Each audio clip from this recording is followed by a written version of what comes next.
जैसा कि पर्यावरण एवं पारिस्थितिकी अंतर्गत मैंने अलग अलग प्रकार से कई टॉपिकों को पढ़ा, जिसमें मैंने आर्द्र भूमियों को पढ़ा, मैंग्रोव को पढ़ा। ठीक, साथ ही साथ देखा जाए तो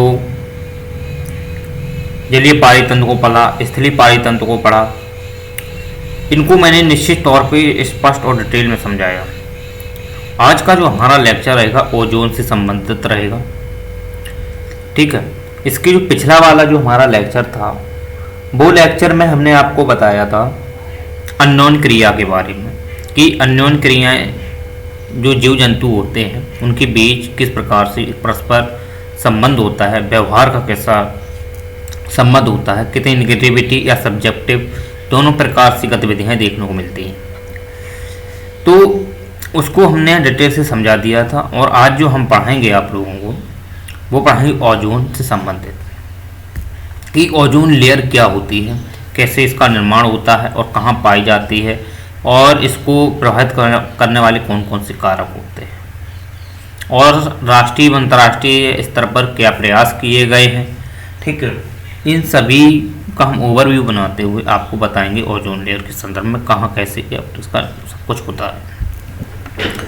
सबसे पहले हम समझ लेते हैं ओजोन लेयर के बारे में। पहले तो हम समझते हैं ओजोन, एक्चुअली ओजोन होती क्या है। जैसा कि आप जानते हो कि ओजोन जो है वो ऑक्सीजन का त्रिक परमाणु है। त्रिक परमाणु का मतलब है यहाँ पे 3 ऑक्सीजन के अणु हैं। ठीक, और 3 ऑक्सीजन के जो अणु हैं, इन्हीं ऑक्सीजन के अणु से मिलकर जो बनती है उसको हम बोलते हैं ओजोन। और ये ओजोन जो है हमारे धरातल में भी पाई जाती है। ठीक, और जो वायुमंडलीय है, जैसे क्षोभ मंडल है, वहाँ भी देखने को मिलती है। और समताप मंडल में तो ये निश्चित तौर पे पाई जाती है, लेकिन इसकी सांद्रता जो होती है, सांद्रता के आधार पर जो ओजोन होती है वो सबसे ज़्यादा समताप मंडल में देखने को मिलती है। देखी जाए तो ये 300 डाप्सन तक सांद्रता की जो ओजोन होती है वो हमारे समताप मंडल में देखने को मिलती है। डाप्सन एक प्रकार की इकाई होती है, ठीक है, जो 0.01 सांद्रता से क्या करती है, ओजोन को मापती है।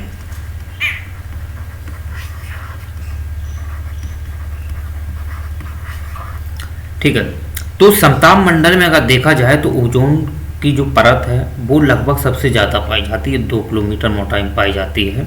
तो जैसे पृथ्वी से अगर हम समझने का प्रयास करें तो पृथ्वी से जैसे हम समझते हैं तो पृथ्वी, ये हमारी पृथ्वी है, और पृथ्वी के ऊपर वाला जो क्षेत्र है ये है हमारा क्षोभ मंडल,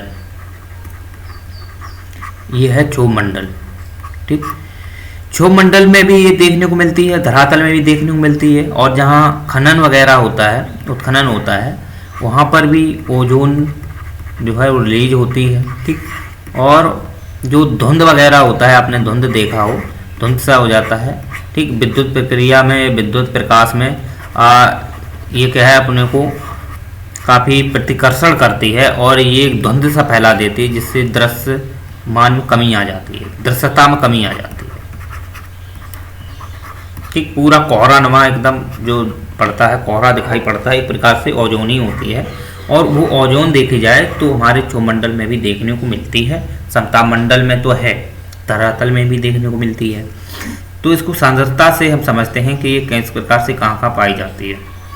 अब इसके ऊपर का जो एक मंडल है, यहाँ मंडल है समताप मंडल। ठीक, ये है हमारा समताप मंडल, और समताप मंडल में देखा जाए तो 28 से 30 किलोमीटर के बीच में ये ओजोन ठीक ठाक पाई जाती है। 28 से 30 किलोमीटर के बीच में जो 2 किलोमीटर की एक पट्टी होती है, एक लेयर होती है, उसी लेयर में हमारी ओजोन परत पाई जाती है। और ये ओजोन परत जो है हमारे संरक्षण के लिए काफ़ी महत्वपूर्ण होती है, हमारे जीव जंतुओं के लिए, पेड़ पौधों के लिए काफ़ी महत्वपूर्ण होती है। क्योंकि सूर्य द्वारा जब प्रकाश आता है तो सूर्य के प्रकाश में बहुत सारी ऐसी किरणें आती हैं, जैसे गामा किरण हुई, ठीक, एक्स किरण हुई, अल्ट्रा वायलेट है। तो गामा और एक्स किरणें जो हैं ये अंतरिक्ष से ही वापस लौट जाती हैं, ठीक है, ये अंतरिक्ष से ही वापस लौट जाती हैं। जबकि अल्ट्रा वायलेट है ये हमारे पृथ्वी के समताप मंडल तक देखने को मिलती हैं, और इसी समताप मंडल तक जब आती हैं तो ये ओजोन जो लेयर है, ठीक है, ये हमारी इससे सुरक्षा प्रदान करती है, एक प्रवाल की तरह यहाँ सुरक्षा प्रदान करती है। तो आप समझ सकते हैं कि जो अल्ट्रा वायलेट है वो भी देखा जाए तो कई प्रकार से होती है, जैसे इसमें ए, बी और सी। तो ए इतनी हानिकारक नहीं होती, बी और सी सबसे ज़्यादा हानिकारक होती है, इसमें सबसे ज़्यादा सी होती है। सी जो होती है वो लगभग में देखा जाए तो जीव जंतु एवं वनस्पतियों को प्रभावित करती है, जीव जंतु एवं वनस्पति को। जबकि बी है ये केवल जीव जंतु को प्रभावित करती है, सॉरी, ये जो देखा जाए तो ये वनस्पति को प्रभावित करती है, ठीक। तो वनस्पतियां क्या करती हैं, इसको आपने पढ़ा था, हमने पढ़ाया था, जो वनस्पतियां हैं उसमें कुछ लेवोनाइड, जो मैंग्रोव वनस्पति है, जो उसमें एक केमिकल पाया जाता है लेवोनाइड। ये लेवोनाइड जो केमिकल है ये क्या करता है, अल्ट्रा वायलेट जो बी है उसको अब्जॉर्ब कर लेता है, और ये मैंग्रोव में पाया जाता है, जो मैंग्रोव वनस्पति है उसमें देखने को मिलता है, ठीक। मैंग्रोव वनस्पति का हमने लेक्चर डिटेल से बताए हैं, तो उसमें हमने बताया था लेवोनाइड के संदर्भ में। तो अल्ट्रा वायलेट जीवी जो होती हैं ये 3 तरीके की होती हैं, ठीक है। इसमें ए है, बी है, सी है, जिसमें से बी और सी सबसे हानिकारक होती हैं और ए इतनी हानिकारक नहीं होती है। तो इनसे क्या होता है कि हमारे जो अल्ट्रा वायलेट है इनसे सुरक्षा प्रदान करती है वो ओजोन लेयर होती है, ठीक है। अब बात ये आती है कि ओजोन लेयर का निर्माण कैसे होता है। तो ओजोन लेयर का अगर निर्माण की बात की जाए तो ओजोन लेयर एक प्रकार से आप जानते हो कि जो ऑक्सीजन का एक त्रिक परमाणु है, और त्रिक परमाणु होने की वजह से इसका स्वयं में ये रचनात्मक और विनाशात्मक दोनों क्रियाएं करती है, ठीक। प्राकृतिक रूप से विनाशात्मक क्रिया भी करती है, रचनात्मक क्रिया भी करती है। रचना के आधार पर अगर हम देख सकते हैं तो आप जैसा जानते हो कि रचना के आधार पर, जैसे कि एक ऑक्सीजन का ये है, एक ऑक्सीजन ये है, ये डबल बाउंड से क्या होते हैं, बंधे होते हैं, ठीक, डबल बाउंड होता है, ठीक। अब बात ये आती है जब इस पे अल्ट्रा वायलेट किरणें जब इस पे गिरती हैं तो इसका हो जाता है विभाजन, तो ये क्या बना देते हैं, ठीक। इस पे देखा जाए यहाँ पे आप समझ सकते हैं, देखो इस प्रकार से ऑक्सीजन, यहाँ ये ऑक्सीजन है, ठीक। ये ऑक्सीजन जब इस पे प्रकाश है अल्ट्रा वायलेट किरणें गिरती हैं तो ये किसमें विभाजित हो जाते हैं, एक ऑक्सीजन मुक्त मूलक ये बना लेता है, प्लस ये वैसे डबल बाउंड में होता है, ठीक है, इधर समझ सकते हैं, प्लस और ये प्लस दो मुक्त मूलक हैं, ये बना लेते हैं नवजात ऑक्सीजन। और यही नवजात ऑक्सीजन क्या करता है, पुनः ऑक्सीजन से क्रिया कर लेता है और क्या बनाता है, ओजोन। ये हमारा क्या है, त्रिक परमाणु है, समझ रहे। तो यही ऑक्सीजन क्या करता है, फिर से अल्ट्रा वायलेट से प्रभावित होकर फिर ऑक्सीजन से क्रिया करता है, तो फिर ये बनाता है 2O2।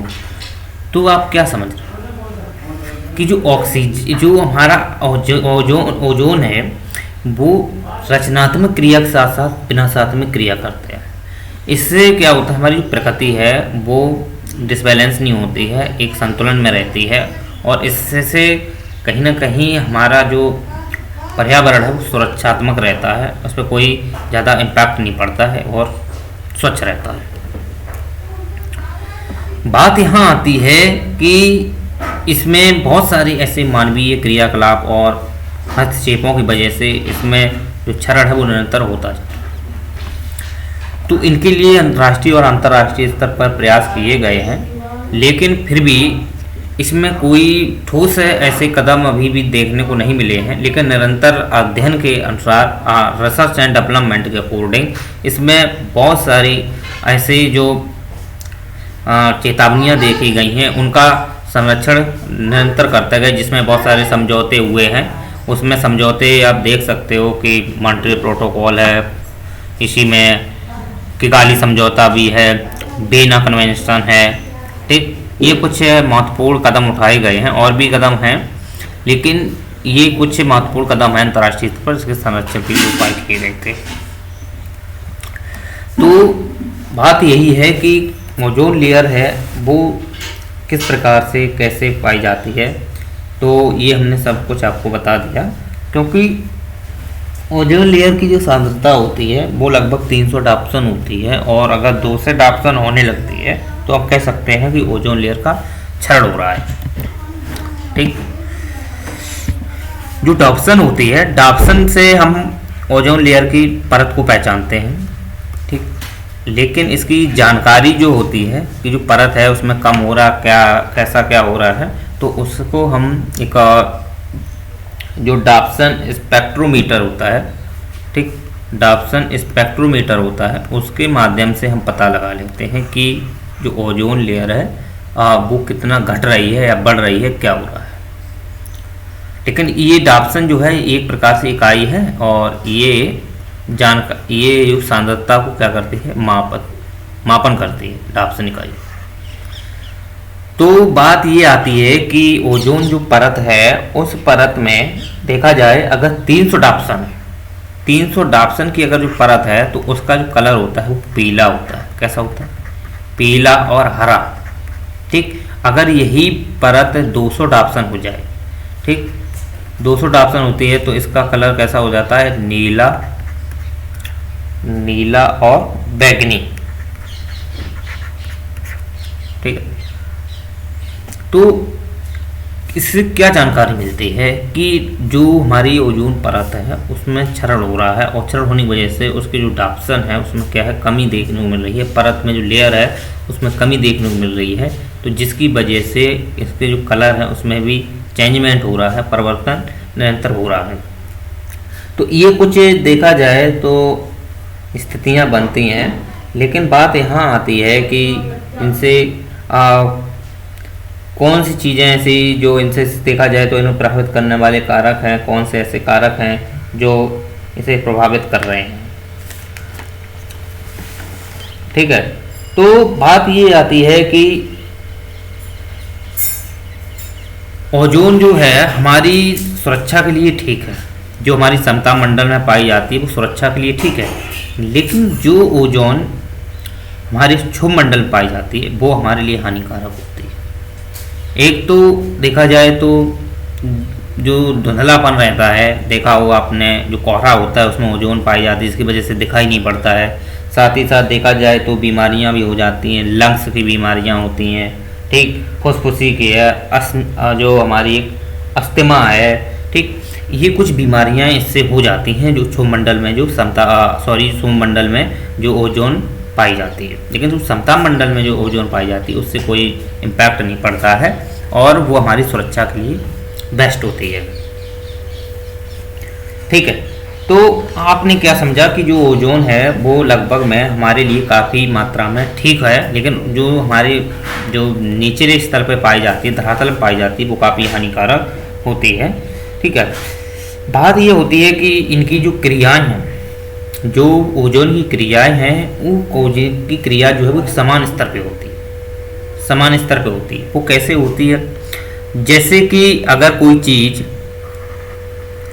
चीज़ बन रही है, अगर बिगड़ रही है, वो प्राकृतिक रूप से है, चाहे वो क्षोभ मंडल में हो या समता मंडल में। बात यहाँ पे है कि जैसे कि ओजोन की हम एग्जांपल ले रहे हैं, क्षुभ मंडल में और समता मंडल में। क्षुभ मंडल में इसका ये हानिकारक होती है और समता मंडल में ये हानिकारक नहीं होती है। ठीक, सुरक्षा प्रदान करती है। ठीक है, बात यहाँ पे आती है कि जो रचनात्मक और विनाशात्मक क्रिया है वो प्राकृतिक रूप से है। ये जो ओजोन है इसकी जो विनाशात्मक क्रिया और रचनात्मक क्रिया जो है वो देखी जाए तो प्राकृतिक रूप से समान है, कि जितना इसका निर्माण होता है उतनी इसका समाप्ति होती है। निर्माण एवं समाप्ति बराबर होती है। ठीक, और ये लगभग देखा जाए निर्माण और समाप्ति बराबर होने के बाद भी जो इसका जो संतुलन है वो 300 डाप्सन तक देखने को मिलता है। 2.5 से 3 से हो सकता है, लेकिन जब क्षरण होगा, ठीक है, तो इसकी प्राकृतिक जो निर्माण क्रिया है वो उसमें समानता नहीं देखने को मिलेगी, लेकिन इसमें निरंतर प्रभावित होगी तो 200 डाप्सन हो जाएगी, तो ये क्षरण बोलते हैं। तो इसे कहते हैं छिद्र होना। एक्चुअली में वैसा छेद नहीं होता है, केवल परत का पतला हो जाना ही उसका छिद्र बोलते हैं। अंटार्कटिक क्षेत्र में यह देखने को मिलता है। अंटार्कटिक क्षेत्र में जो अंटार्कटिक क्षेत्र था, तो अंटार्कटिक क्षेत्र में ही जो इसकी जानकारी मिली थी, ठीक है, 1985 में, जो दक्षिणी ध्रुव है, ठीक, अंटार्कटिक क्षेत्र का जो दक्षिणी ध्रुव है, ठीक है, दक्षिणी ध्रुव में है, हमें इसकी जानकारी मिली थी 1985 में, छिद्र देखा गया था, ठीक। तभी से ही वहाँ पे सरकारी और अंतर्राष्ट्रीय स्तर पर इसके संरक्षण के लिए प्रयास किए गए थे। आगे हम सब डिटेल से समझेंगे, ठीक है। अब बात ये आती है कि इसको प्रभावित करने वाले कारक कौन कौन से होते हैं, कौन कौन से होते हैं, ये कारक कैसे हैं। जैसा आप जानते हो कि जो पहले हम जो फ्रीज हुआ करते थे, फ्रीज में हम सबसे पहले किसका प्रयोग करते थे, अमोनिया का प्रयोग करते थे, ठीक, अमोनिया का, ठीक, अमोनिया का प्रयोग करते थे। लेकिन बात ये आई कि ये अमोनिया जो है ये क्या है, ये शरीर को डैमेज करती है, यानी कि ये जलन होती है, इससे आंखों में जलन है, शरीर में जलन है, इससे ज़्यादा होने लगती है। तो अमेरिका में शोध किया गया और अमेरिका में, ठीक है, NH4 की जगह, अमोनिया की जगह किसे लिया गया, कार्बन क्लोरोफ्लोरोकार्बन को किसे लिया गया, CFC, क्लोरोफ्लोरोकार्बन, या वैसे बोल सकते हैं CF2Cl2, क्लोरोफ्लोरो, ठीक, कार्बन क्लोरोफ्लोरोकार्बन, ठीक है। तो इसमें कार्बन है, फ्लोरीन है, क्लोरीन है, ठीक है, ये 3 अणु हैं इसमें, ठीक है। तो बात ये आती है कि जब इस पे बात ये आती है कि जब क्षोभ, बहुत सारे विक्षोभ होते हैं, जब हमारे क्षोभ मंडल में विक्षोभ होते हैं, ठीक, तो इसको हम फ्रीज में यूज करने लगे, क्लोरोफ्लोरोकार्बन को, ठीक है। लेकिन बहुत सारे विक्षोभ होने के माध्यम से ये धीरे धीरे क्या होने लगी, वायुमंडल में प्रवाहित होने लगी, और वायुमंडल में धीरे धीरे ये समताप मंडल में जब पहुंच गई, तो समताप मंडल में जब जैसी पहुंची तो इस पर क्या पड़ी, अल्ट्रा वायलेट किरणें, ठीक, जो CF2 है, Cl2 है, इस पर क्या पड़ा, सीधा अल्ट्रा वायलेट पड़ी, तो ये क्लोरो कार्बन में टूटी और Cl2 क्लोरीन में टूटी। जो कार्बन और जो फ्लोरीन है, ये हमारे लिए घातक कारक नहीं होते हैं, ओजोन के लिए घातक नहीं है, लेकिन जो क्लोरीन है ये बहुत ही घातक है, ठीक। देखो कैसे समझते हैं।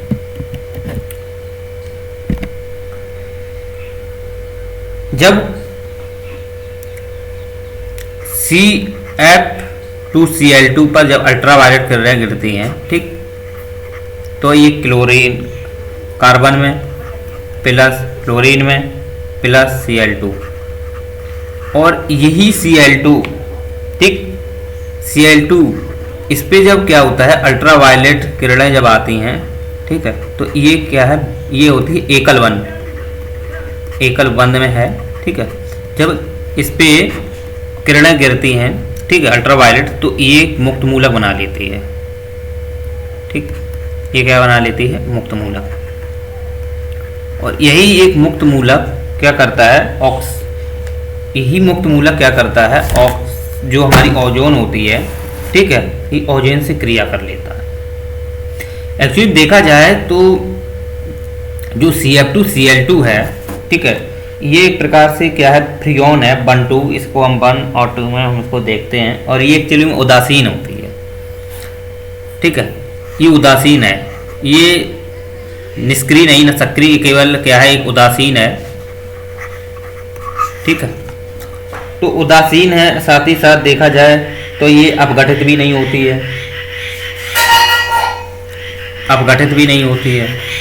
उदासीन है, साथ ही अपघटित नहीं होती है। तो इसकी वजह से इसका प्रभाव ओजोन पर पड़ता है।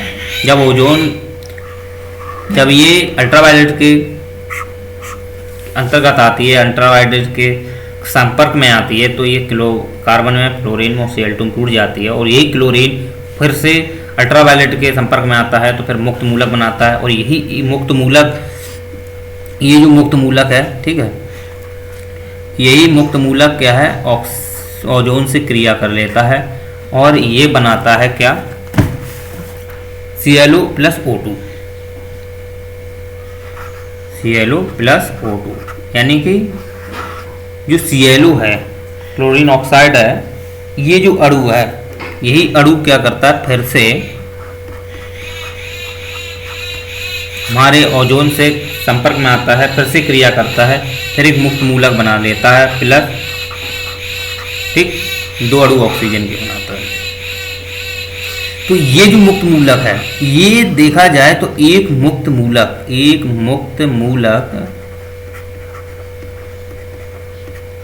क्लोरीन का, ये मुक्त मूलक किसका है, क्लोरीन का एक मुक्त मूलक 10 लाख ओजोन को क्या करता है, क्षरण करता है। समझ सकते हैं तो कितना प्रभावशील है। एक मुक्त मूलक जो है क्लोरीन का, वो 10 लाख ओजोन के जो अणु होते हैं उसको खत्म करता है, उसको समाप्त करता है। तो ये जो स्थिति है, इनकी समस्याओं की वजह से हमारे यहाँ पे जो देखा जाए तो अभी वर्तमान में तो उष्णकटिबंधीय क्षेत्र में भी देखा गया है, उस पर भी शोध हो रहा है, उस पर अभी बीच में चर्चा में रहा है मुद्दा। लेकिन बात ये आती है कि ओजोन के अणु की जानकारी देखी जाए तो 1840 में, 1840 से पहले हमें इसकी कोई जानकारी नहीं, ठीक। लेकिन बाद में इसका 1900 में जानकारी मिली समताप में कि ओजोन जो है वो समताप में पाई जाती है, ठीक है। और कुछ फैक्ट हैं जैसे कि जब ओजोन क्षेत्र का पता 1985 में पता किया गया, ठीक। तो ऐसे कुछ फैक्ट हैं, लेकिन इनको प्रभावित करने वाले कुछ पदार्थ हैं। यही एक क्लोरोफ्लोरोकार्बन ही नहीं है, बहुत सारे पदार्थ हैं जो देखा जाए तो मॉन्ट्रियल प्रोटोकॉल हुआ, किगाली समझौता हुआ, वीना कन्वेंशन हुआ, तो इनको संरक्षण के लिए जो उपाय किए गए थे, ठीक है, वो हम आगे पढ़ेंगे। तो उनकी वजह से भी क्लोरोफ्लोरो को ख़त्म करने के लिए उसकी जगह पर हाइड्रो क्लोरोफ्लोरोकार्बन लाया गया, जिसे फेरोल भी बोलते हैं, ठीक है। ये भी देखा जाए तो प्रभावशील थी, ठीक। और देखे जाए तो और भी ऐसे हाइड्रो बोरोन फ्लोरोकार्बन है, कुछ लिख लेते हैं, फैक्ट इंपॉर्टेंट है। जो ओजोन को प्रभावित करने वाले जो अन्य कारक हैं, ओजोन को प्रभावित करने वाले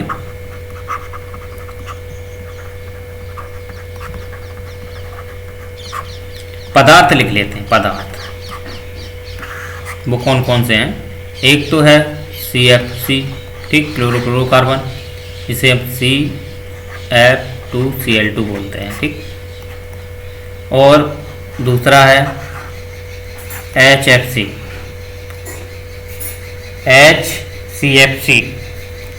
हाइड्रोक्लोरोफ्लोरोकार्बन, ठीक।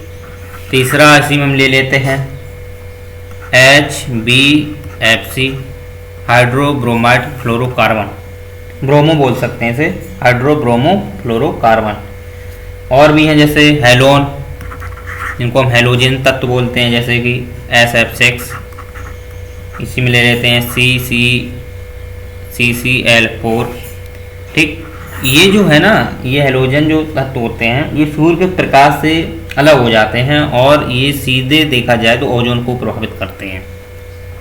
और जो CCl4 है, ये जब संपर्क में आता है सूर्य के, तो ये भी, इसका भी प्रभाव मुझे ओजोन पर देखने को मिलता है और ये इसके विपरीत प्रभाव डालती है। इसे बोलते हैं कार्बन टेट्राक्लोराइड, कार्बन टेट्राक्लोराइड।